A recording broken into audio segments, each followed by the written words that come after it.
Good morning, and today we're going to look at the author Edith Wharton. She was born Edith Newbold Jones in 1862 and died Edith Wharton in 1937. She is known as being from Old New York. She came from inherited wealth, New York's financial aristocracy, so she was born into wealth in New York. She's also from a fairly conservative family who at the time was blind to the changes of the world. As she's growing up in the late 19th century in New York City, they basically stayed to their own people, to their own what we would call Old New York money. You would only hang out with the certain types of society. And so they're kind of blind to change. Now, Edith Wharton found this to be a very suffocating world. She saw her life already set up for her at a very young age for the rest of her life, and she didn't like that. It was also a very limited role for women to do. Women were supposed to be wives, they were supposed to be mothers, they were supposed to run parties at their homes. She saw everything set before her for the rest of her life at a very young age, and she did not like that.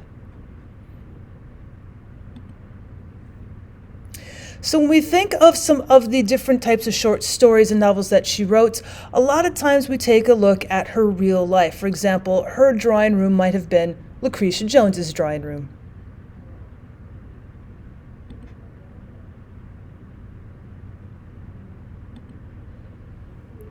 So when we take a look at Edith Wharton's backward glance, we have her looking at that idea of a stifling kind of life for a woman in the upper class society.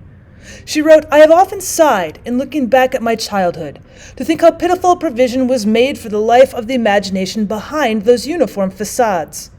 Beauty, passion, and danger were automatically excluded from each man's life. The men were almost as starved as the women."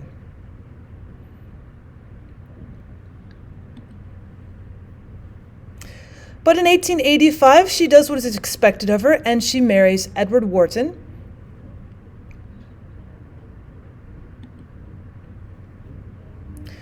However, by the time she gets really into marriage and society, she suffers a series of nervous breakdowns around 1894. Now, previous to this, she had published her first story in 1889, and her writing grew out of emotional unhappiness. So as her writing career starts taking off, she finds that she's being pulled between two worlds, and so that's when the nervous breakdowns begin.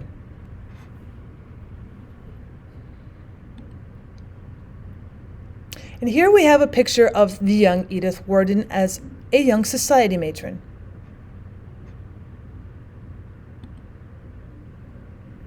She wrote in The Fullness of Light in 1893, "I have sometimes thought that a woman's nature is like a great house full of rooms. There is the hall, through which everyone passes going in and out. The drawing room, where one receives formal visits. The sitting room, where members of the family come and go as they list. But beyond that, far beyond, are other rooms, the handles of whose doors perhaps are never turned. No one knows the way to them, no one knows whither they lead, and in the innermost room, the holy of holies, the soul sits alone and waits for a footstep that never comes."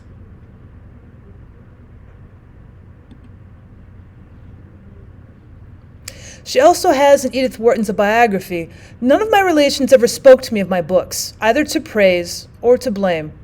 They simply ignored them, and among the immense tribe of my New York cousins, the subject was avoided as though it were a kind of family disgrace."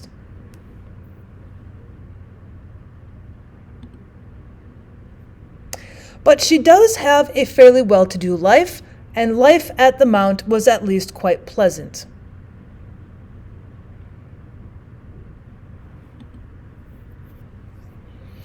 But when we get to the point of being completely unhappy with the people around her, in 1908, Edith Wharton leaves the U.S. and settles in France. She says, "Good conversation. There's nothing like it, is there? The air of ideas is the only air worth breathing."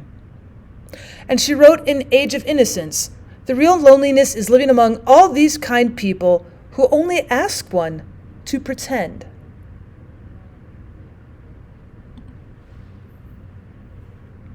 So as long as she's in France, she starts living again, according to Edith, and she has an affair with Morton Fullerton, and it ends, but she decides then she's going to go ahead and divorce Teddy Wharton anyway. So in 1913, they are divorced. But then the World War I comes along in 1914, and she participates throughout the entire war by doing relief work. And because of her efforts, in 1916, by France, she was awarded the Croix de la Légion d'honneur.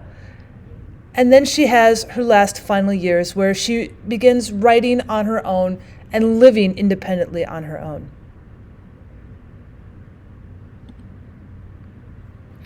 So this is Pavilion Cologne, which is Wharton's house in France.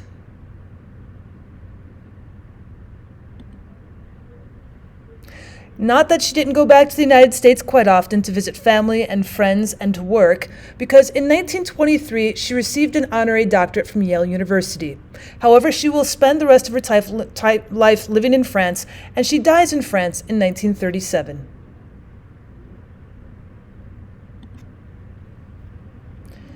So with Edith Wharton's work, it was widely acclaimed in her own time. She was a famous author. She was also the first woman to enter the American Academy of Arts and Letters and to obtain an honorary doctorate degree from Yale University. She was also awarded the Pulitzer Prize for The Age of Innocence in 1921. However, she's largely forgotten afterwards due to the rise of experimental fiction. As we move into the 1940s and 50s, we start moving into the more of contemporary movement, and her books become largely forgotten until the contemporary times.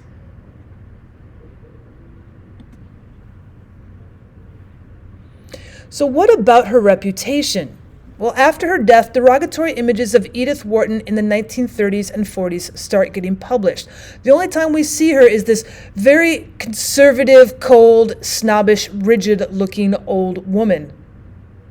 But there is a critical revival of her work after 1970. First, there was a clause in her will. And secondly, the emergence of gender studies in the academic world started looking more at the different types of writing and the different types of female characters that Edith Wharton really published so much of.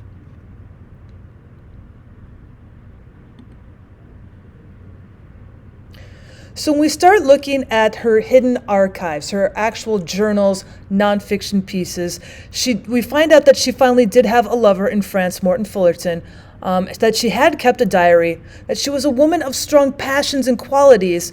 And there's intriguing manuscripts among her papers at Yale. There's the Beatrice Palmato piece that is very unique that we didn't quite see in her other writings.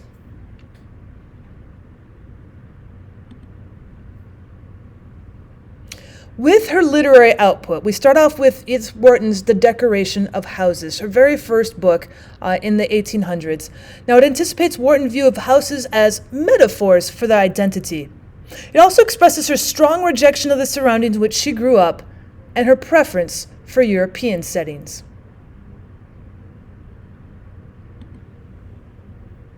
But she's most likely known for her first book, The House of Mirth, in 1905. This was her first international success and one of her finest achievements.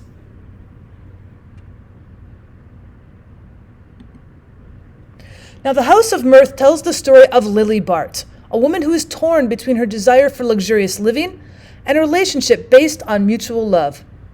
She sabotages all of her possible opportunities for a wealthy marriage.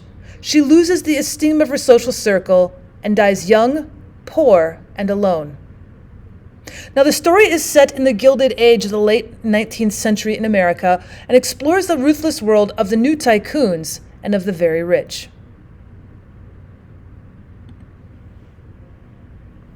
So let's take a look at that time period. It was known in America as the Gilded Age, around 1870 to 1910. There were vast industrial fortunes, monumental architecture, and the emergence of the United States as a world power.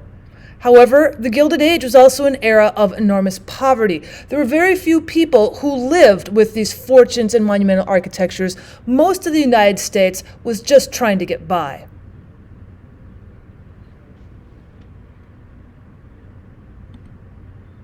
So as we take a look at some of the pictures that we have from that time period, you can see why it's called the Gilded Age, where everything on its surface is just absolutely exquisite. It's beautiful. but we also hear inwardly, especially from Edith Wharton's writings, about the problems that these families would have. Other important titles from Edith Wharton, we have her 1911 masterpiece, Frome. We also have The Custom of the Country, Summer, and her other famous title, The Age of Innocence in 1920. Edith Wharton was also a writer of short stories. She liked specifically to write ghost stories, stories of social manners, and psychological perception, which was popular at the time when she was writing them in the 1920s and 1930s.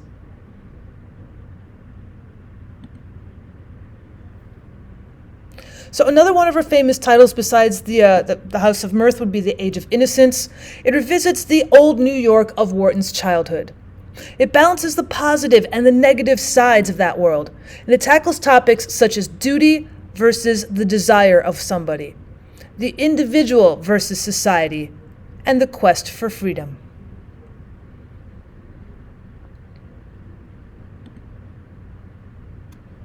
So what kind of writer is Edith Wharton? Well, she's often compared to a contemporary, Henry James, which is looking at the ideas of society and how society can be very stifling. In the realist tradition of manners, she uses the sense of psychological insight, looking within the main character or characters to figure out what their true feelings are about what their surroundings are. There's quite an emphasis on order, design, and structure of the writing. And we see more modern themes, but very traditional form and structure.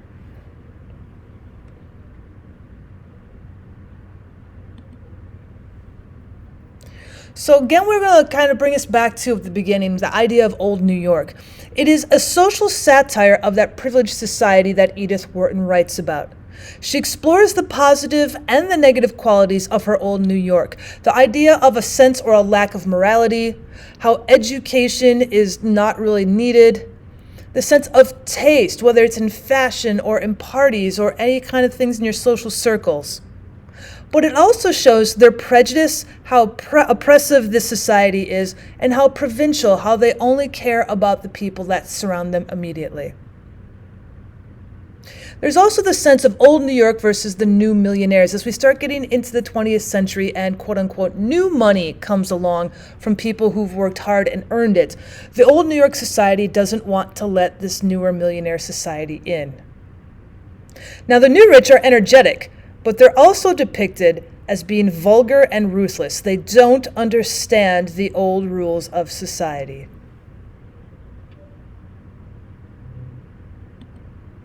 Lastly, we'll look at Edith Wharton's themes. A lot of her stories deal with the plight of women in the turn of the century America. A lot of it also deals with the marriage question, how a woman would define herself in these Gilded Age, turn of the 20th century time period. Another theme is that idea of old New York, where they're looking at the lack of morals, where they're looking at that provinciality, where you're only concerned with the people surrounding you immediately and not with the wider world.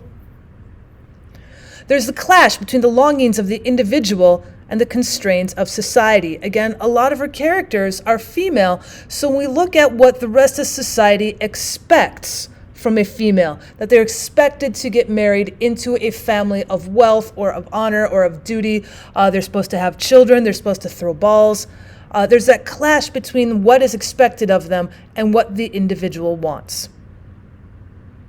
And lastly, the complexity of human nature. Wharton addresses the common universal longings and aspirations that all of us could have. So even if we can't relate to the Gilded Age, or we can't relate because we're not female, we can always relate to the sense of an individual's universal longings and their wants, their aspirations, their desires in life.